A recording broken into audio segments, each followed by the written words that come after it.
Let us read this Bible passage from Gospel of Luke chapter 15, verse 22 onwards, 26 onwards. Verse 22 onwards, let's read. But the father said to his slaves, quickly bring out a robe, the best one, and put it on him, and put a ring on his finger and sandals on his feet. Verse 23. And get the fatted calf, the best one, the fatted calf, and kill it. Let us eat and celebrate. Verse 24. For this son of mine was dead and is alive again. He was lost and is found. They began to celebrate. So this is where we stopped yesterday, and we will continue from this place. So they began to celebrate. There is a big celebration going on in the house of God, in the house of the Father. So we read in the Bible many times when a sinner comes back, there is great joy among the angels in heaven. There will be celebration in heaven. Each time when a sinner comes back to God, there is a great joy and great celebration in heaven. Let us read verse 25. Now his eldest son was in the field. He's very actively working hard in the field. When he came and approached the house, he heard music and dancing. So there was music, celebration, dancing. So there was not only the food, but also dancing and all kinds of music. So that means the father's house is a big, huge house with so many people, so many facilities, and so many celebrations. Within no time, there is a celebration. It's only a matter of a man, the eldest son who has gone to the field in the morning and is coming back in the evening. By the time, there is a big celebration. So fast was the celebration. And then we read verse 26. He called one of the slaves and asked what was going on. When the eldest son came back, he saw the celebration in the whole house. The whole house is celebrating. So he could have gone straight to his father and say, what happened? What is special today? But he preferred to call one of the slaves than speaking to his father directly. So he preferred to go straight to someone else, especially one of the slaves, and asking the details about what is happening in the house. My dear brothers and sisters, it shows his relationship with his father. He has better relationship with the other people than his father. He is working hard. He is a hard-working man. He is a sincere, committed, faithful person. And he works hard along with the slaves. But he has no connection, no proper connection with the God the Father. My dear brothers and sisters, we can see many missionaries, many religious people, many followers of Christ today, very powerful, good social workers, working hard in the vineyard of the Lord, very committed, faithful in everything, but very less connection with God, very less intimacy with God, very less love of God. We read it the other day, some passages from the Bible regarding these things. Let us read once again this passage, and then we will understand. That is Revelation chapter 2 verse 1 onwards. Revelation chapter 2 verse 1 onwards. To the angel of the church in Ephesus write, these are the words of him who holds the 7 stars in the right hand, who walks among the 7 golden stamps. Let's verse 2. I know your works, your toil, and your patient endurance. I know that you cannot tolerate evildoers. You have tested those who claim to be apostles but are not, and have found them to be false. Verse 3. I also know that you are enduring patiently, bearing up for the sake of my name, and that you have not grown weary. I know all your hard work, patience, everything. You're committed, you're faithful, you're hardworking, everything. But one problem was for, I have this against you, that you have abandoned the love you had at first. You don't have the initial love which you had. It is not there anymore. Let us read chapter 2, verse 19 onwards. The same thing again it is mentioned here. I know your works, your love, faith, service, and patient endurance. I know that your last works are greater than the first. Verse 20. But I have this against you. You tolerate that woman Jezebel, who calls herself a prophet, and is teaching and beguiling my servants to practice fornication and to eat food sacrificed to idols. Verse 21. I gave her time to repent, but she refuses to repent of her fornication. One side God says, I know your hard work, commitment, love, endurance, patient endurance. You have faith in God. But at the same time, you are falling into wrong ideologies, wrong theologies, worshipping wrong gods, and falling into wrong ministries. And the Lord says, I'm giving you time to repent. Revelation chapter 3, verse 1 onwards, we read like this. And to the angel of the church in Sardis write, these are the words of him who has the 7 spirits of God and 7 stars. I know your works.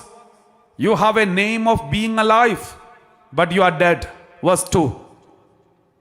Wake up and strengthen what remains and is on the point of death.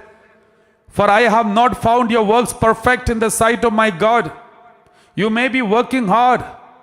You may be very sincere, committed, faithful, but God says, I have not found your works perfect in the sight of my God. Verse 3. Then therefore remember then what you received and heard, obeyed, and repent. If you do not wake up, I will come like a thief, and you will not know at what hour I will come to you. Praise the Lord. Hallelujah. So, my dear brothers and sisters, this is what we have to be aware of. Therefore, this man, who was very hardworking man, let us read Gospel Luke chapter 15, verse 26. So, 26, he's a very hardworking man, but he has no connection with his father. He called one of the slaves and asked what was going on. And now look at the attitude of the slaves. This slave is also playing an important role in this family, for the destruction of this family. We read like this, verse 27. He replied, your brother has come, and your father, you know what your father did? Your father has killed the fatted calf because he got him back safe and sound. This slave doesn't need to say this information here. The only thing that the slave need to say is, your brother has come, and now father is celebrating it. Now everybody is in celebration. Why don't you come and join? Instead of saying that, this slave played a card. He played in between. He changed the language of this family. He changed the loving atmosphere of this family. With his crooked and cunning speech, he changed the whole language of the family. How? He knew the attitude of the elder son. Therefore he said, your brother has come, and you know what your father did? He killed the fatted calf. There is a special fatted calf which they all were aiming to. That is why the fatted calf. The father has killed the fatted calf because he got him back safe and sound. That was enough. Now the elder son, instead of focusing his father, instead of focusing his younger son who came back, now he's focusing on the fatted calf. The whole story is twisted. The whole focus is changed. This is how many people, they give the information, the right information in the wrong place and destroy a family. And likewise, many of us have destroyed many families. Sometimes wrong information in the right place and the right information in the wrong place. This is dangerous. Because of this information which this slave gave, unnecessarily given information at the wrong place and wrong time, destroyed the whole family. And if anyone say, a slave, you should not have done it, then the slave will say, what did I do? I did not do any wrong. I said the truth. Did Father has killed the fatted calf? That is the truth. It's a fact. You can go and check it. Yes, it's a fact. But you know the family situation. You know the way the eldest son behaved. Therefore, you should have kept quiet about this now. It is not needed. My dear brothers and sisters, likewise, many truth has become lies today. Many truth has become dangerous. So we have to be very careful. Especially, we need to show charity and compassion in our families more than many other facts.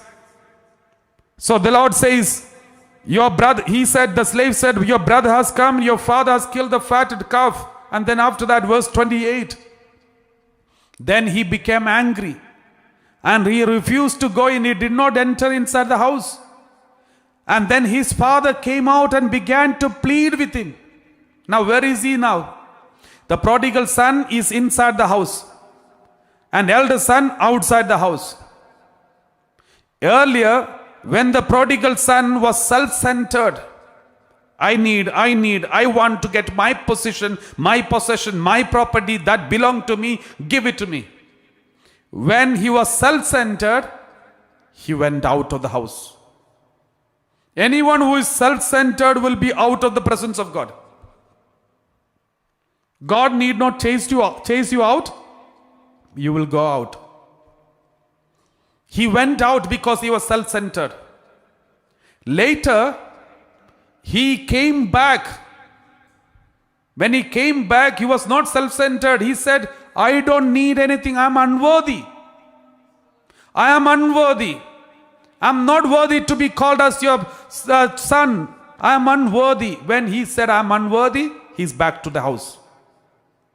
Anyone who is self-centered will leave the house of God, will lose the presence of God. They will be separated from the Father. But anyone who feels unworthy will be admitted in the presence of God again. Why many people are losing the presence of God? Why many people cannot come to the presence of God? Why many people do not believe in God? Because they can't believe in God, because they don't experience God, because they are self-centered. My pleasure, my freedom, my right, my authority, my enjoyment, my self-centeredness. In such situations, when we are so self-centered, we don't want to have any connection with God, any connection with the church, not even connection with the wife. So they prefer to have living together than entering into a covenant of marriage. Because they are so self-centered that they don't want any other covenant or commitment to anyone. They are out. They are out of the presence of God. They are out of the home. But when did they get admission inside the house of God again? When he came back with a repenting heart and said, I'm unworthy. I'm unworthy, Lord. I'm unworthy to be called as your son. Please accept me as a servant here. Then Father gave him back everything what he has lost. All what he has lost was given to him. And then he is back inside. Then look at the elder son. He never asked, okay, give me what belongs to me. He doesn't seem to be self-centered, because he's very hardworking and very committed, faithful to his father. He never left home and he's always in the home. So we see him very good and hardworking and loving, very good son, until he opened his mouth. When he opened his mouth, then we know the true color of his mouth, true color of his life. We read like this. Continue reading.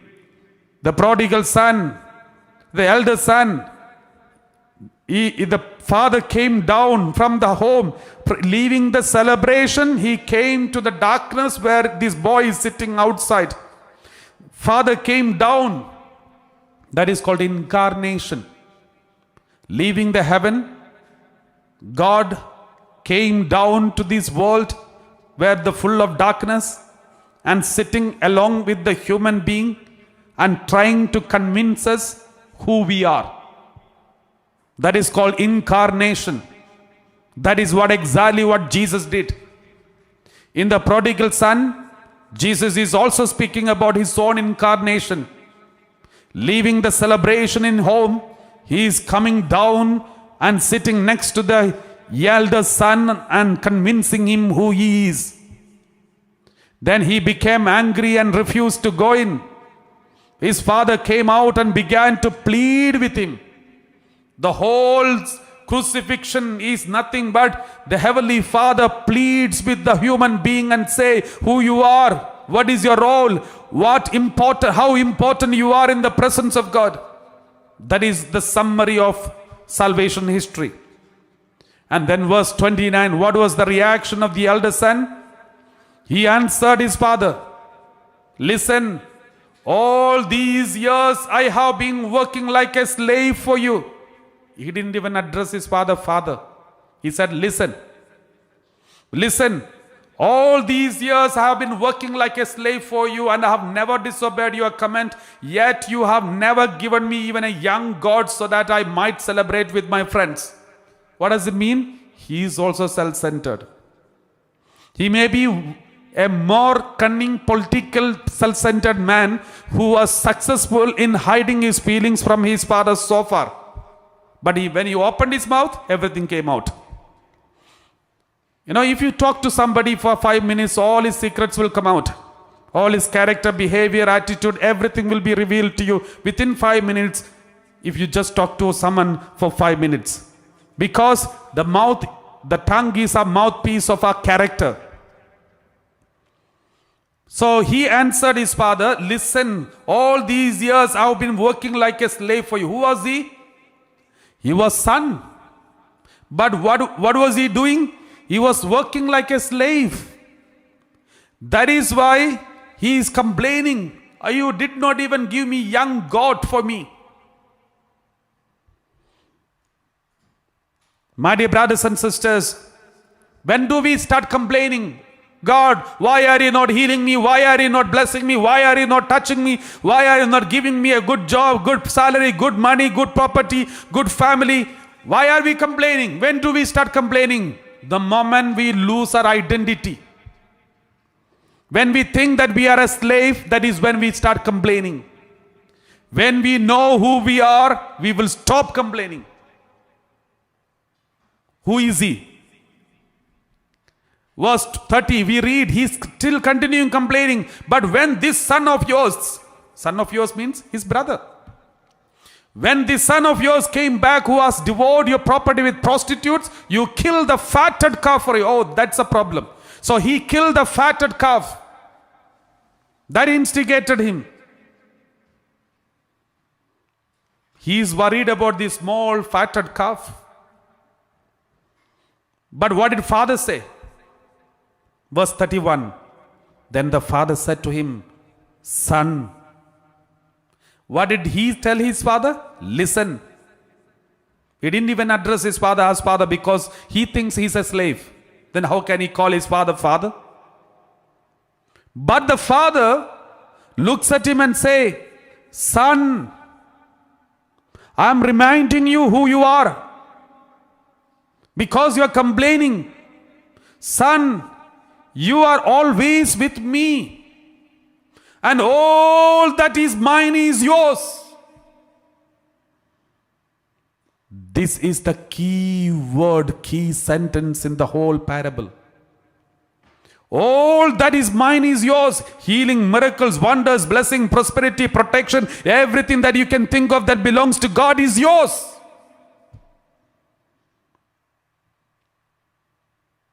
The only thing that you need to know is son.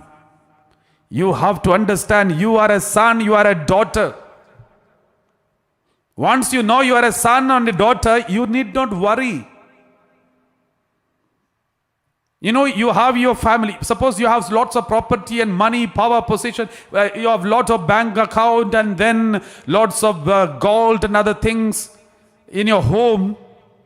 And you have property in your home. Do you think your children will come and start asking for all property from the childhood onwards? Never. The children, they are so happy their parents have lots of money and power, their positions and possessions and property. Because these sons and daughters always know one day it will come to them. All what their father has is theirs. They are not a visitor or a stranger in their own home. All what they have in their home, they can open and close anytime. They can use and throw anytime. Because they know that is theirs, though it is written in the name of the Father. The whole universe belongs to my Father, my dear brothers and sisters. The whole earth, all the blessings, the heaven and earth and the whole universe, all the property, all the money in the reserve bank and in the banks of all the whole world, all the money belongs to my Father. And all the healings and miracles that can be done in this whole world belongs to my Father. Every protection, every healing, every blessing, everything that I can think of belongs to my Father. He is very rich. He is very powerful. He is all-knowing. And He has no limitation. And He is my Father. And He says, my son, you are always with me. And all that is mine is yours. Praise the Lord. My dear brothers and sisters, this is what we need to remind us again and again and again in our mind. All what is mine is yours. We have to remember it every time, my dear brothers and sisters, you will be blessed. Those who are complaining about what you are not getting, don't worry. All what is mine is yours, God says. Those who feel lonely, don't worry. All what is mine is yours, the Lord says. Praise the Lord. Then continue reading verse 32. But we had to celebrate and rejoice, because this brother of yours was dead and has come to life. He was lost and has been found. So come and celebrate. We don't know what happened after that. Praise the Lord. So my dear brothers and sisters, this is something that we need to remember. The Lord, the Father says, all what is mine is yours. And the elder son, who is sitting outside, he is complaining that, he is not free in his home. Everything that he was doing in his home was a burden for him. That is why he said, all these years I was working like a slave. And he said, I never disobeyed your commands. Let us read verse just before that. He answered, all these years I have been working like a slave for you, and I have never disobeyed your command, yet you have never given me even a young goat. Now listen, my dear brothers and sisters, there is a very big theology in this. He never disobeyed your command means he always followed the 10 commandments. He is very obedient. You must have seen many people very prayerful, very committed, never disobey God, never break any commandments. They are so 100% committed to the Heavenly Father. But when they pray for healing, when they don't get a healing, they complain. I know one person was very prayerful, very loving, very attentive, retreats after retreats, and he gave up all the bad. Once upon a time, he had a bad habits and everything. And he was addicted to many things, but he changed totally. You know why? Because his child got cancer. When he came to know his child has got cancer, and the doctor said, we can't do anything. And that is when he tried to cry in front of God for the first time. He repented of all his past life. And then went to attend the retreats after retreats. Start listening to God, going for daily mass. Praying sincerely that God will heal him. Then he also attended our retreat and he said, Father, please pray. When we prayed for him, the Lord gave a message. Tell him to surrender his child totally to God. Give away your child to God. And then it was very difficult for us to tell him, but we said, you have to give away your child. No, Father, I know my God will heal my son. My God will help my son, I'm sure. Because I have changed my life, I'm committed I'm obedient, I'm obeying all the commandments, everything. I said, don't worry, but you just surrender your child. In case if God wants to, tell him, Lord, if you want to take my child, take, no problem. I still love you. And he, at the end, then he said, Father, what does it mean? Does it mean that my son will be dead? Then I said, I don't know. But the Lord wants you to surrender your child. Then he said, okay, I surrender my child. And what he wants to do, let him do. I'm okay. And I surrender. I focus on my spiritual life and I'm changing my life. I will never abandon him. But anyway, he prayed, he continued. And one day the child died. And that day he stopped going for mass, stopped praying, stopped believing in God, started rejecting God, speaking against God, hurting God, and stopped everything connected to God. For him, child was an idol. Sometimes we idolize certain things, certain people, certain positions. How do you know which one you idolize? Suppose when you lose your job, are you losing your faith in God? That means this job was better, more important for you than God. When you lose your child, when your child dies, when your wife dies, when your husband dies, when someone dies in your family, are you losing belief in God and doubting God existing, or doubting the existence of God, rejecting God? That means this person was an idol in front of you in your life, all throughout your life. That person maybe is safe in the hands of God. God has taken that person, protecting, because every one of us are supposed to go back to the presence of God one day. So they are safe in the hand of God. But we are reminded where our faith is. We are reminded whom do we believe. Sometimes some people, they idolize their body. When something happens to their body, when they hit by a sickness, they doubt God. They doubt God. I remember one person who was attending the retreats and prayers and everything. And he started praying in a special way, more powerfully the moment the doctors doubted some serious sickness in his body. And then they took the blood for biopsy. And then before the result comes, he was kneeling down and praying sincerely. And he offered vows in many pilgrim centers. And then result came. He was tested positive about cancer. He's having serious cancer. The moment he came to know that he got cancer, he was so angry with God. And he was so abusive about God. And he said, there is no God. If there is a God, how come he did not listen to my prayer? My dear brothers and sisters, sometimes we idolize certain things and positions. Sometimes we idolize our job, idolize our children. We love children more than God. Sometimes we idolize our girlfriend, boyfriend, love them more than God. When the relationship is broken, we go into depression. No belief in God, no faith in God.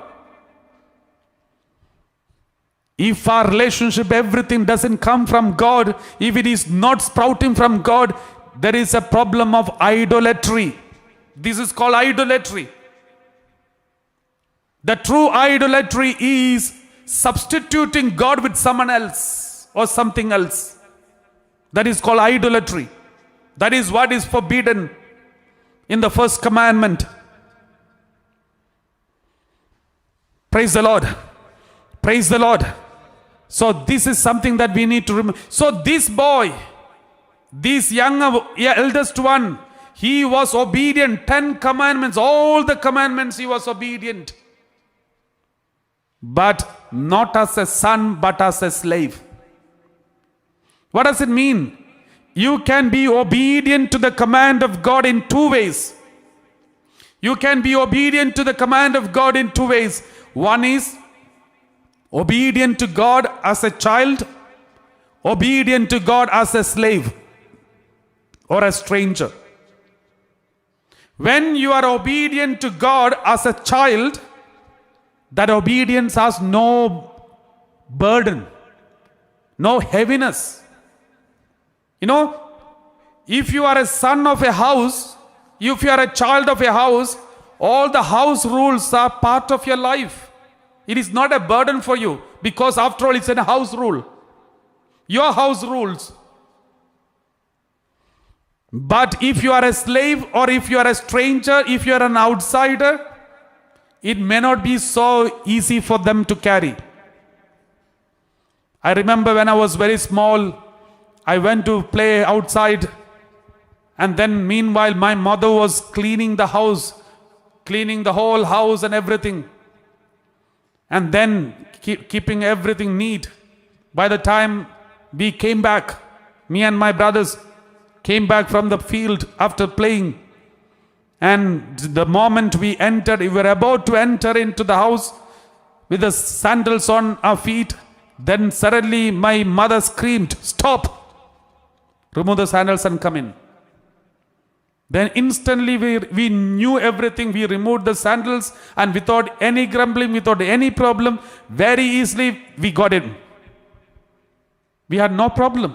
It did not hurt us, because we knew this is a house, it has to be all clean and neat. And mother has cleaned it, now we have to support it. But after some time, one of our neighbors came. When he was about to enter, I said, "Stop, remove the shoe and come in." He got offended and went. So this is the difference.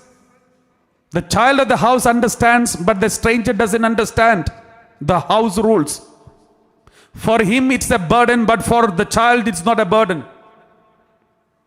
So many Christians are obeying the 10 commandments not as a child, not as a house rules, but as a command.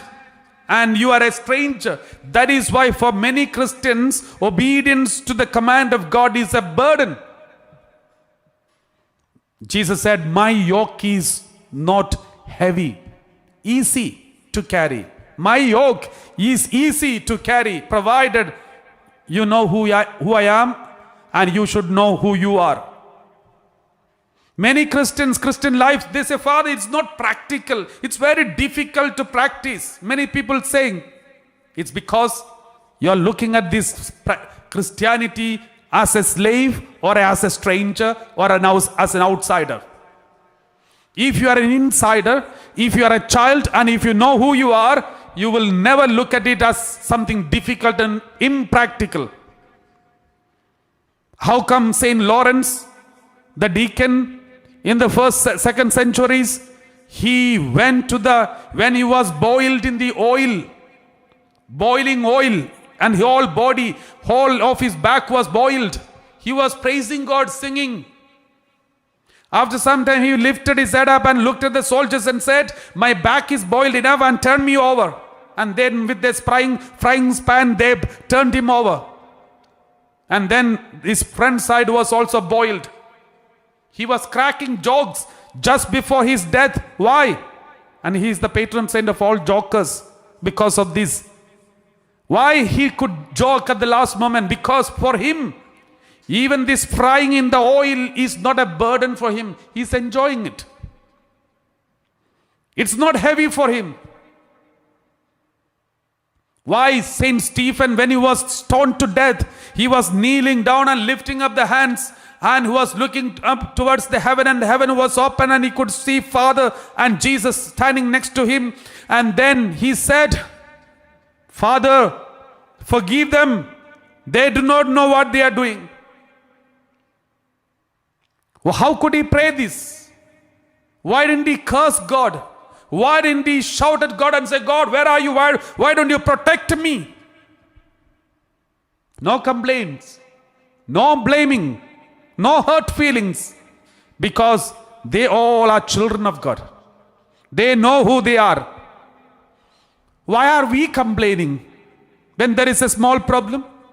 When there is something lacking, some blessing lacking, some healing lacking, some money lacking, we are complaining because we think we are strangers and we are slaves. We need to cheat God and take something from Him, or force God to give us some money or something.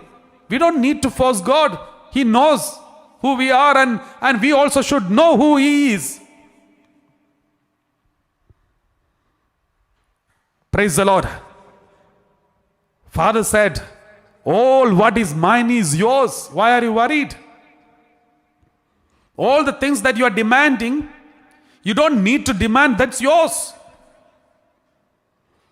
Therefore, what we need to do is, we need to have a knowledge. What kind of knowledge? The truth. The truth will set you free. What is the truth? I'm a child of God. My Jesus is mine. My heavenly Father is my Father. My Jesus is my elder brother. They all take care of us. And all what is my Father's is mine. Believe it. That is why Bible says, Hebrew chapter 11 verse 6. Hebrew chapter 11 verse 6.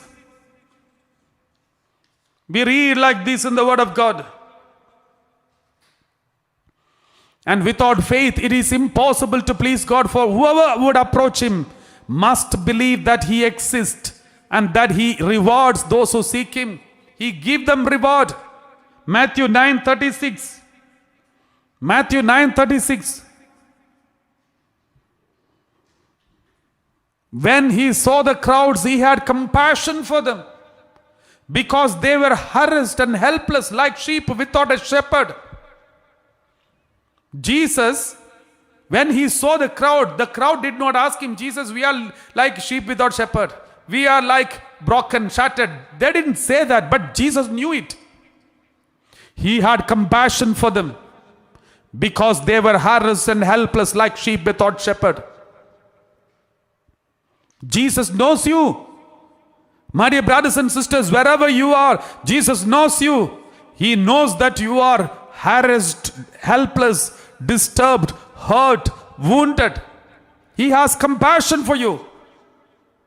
His compassion is very powerful. He multiplied 5 loaves of bread for 5,000 people. Let us read Matthew 14:14. Matthew 14:14, we read like this. When He went ashore, He saw a great crowd. He had compassion for them and cured their sick. None of them asked Jesus, "Come and heal," but Jesus healed them because He has compassion for them.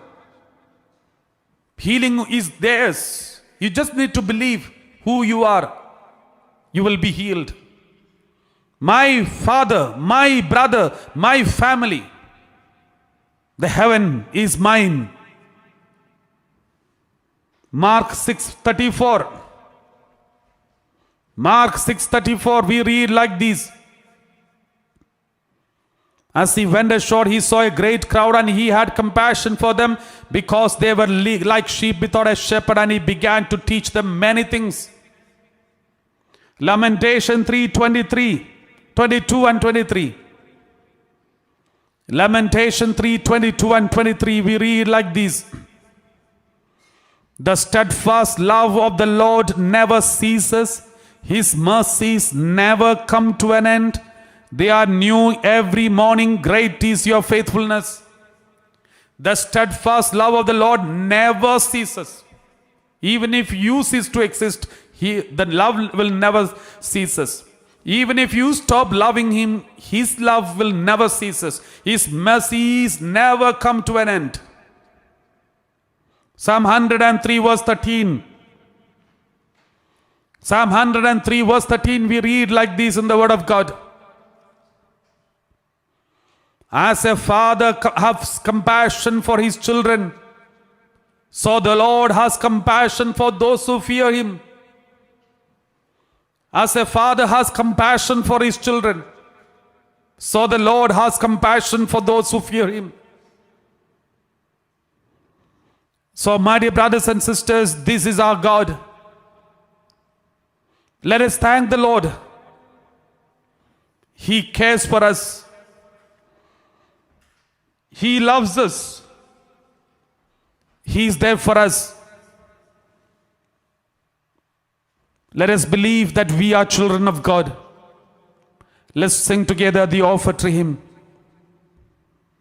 and tell the Lord, Lord, I'm sorry. I was working like a slave to you for all these years. But now, from now on, I know I am a child of God. I know who I am. I am a child of God. I surrender myself totally unto you.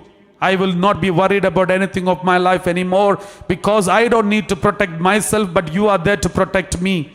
I don't need to worry about anything of my life or of my future, but because you are there to worry for me. I'm just a child and I'm free now.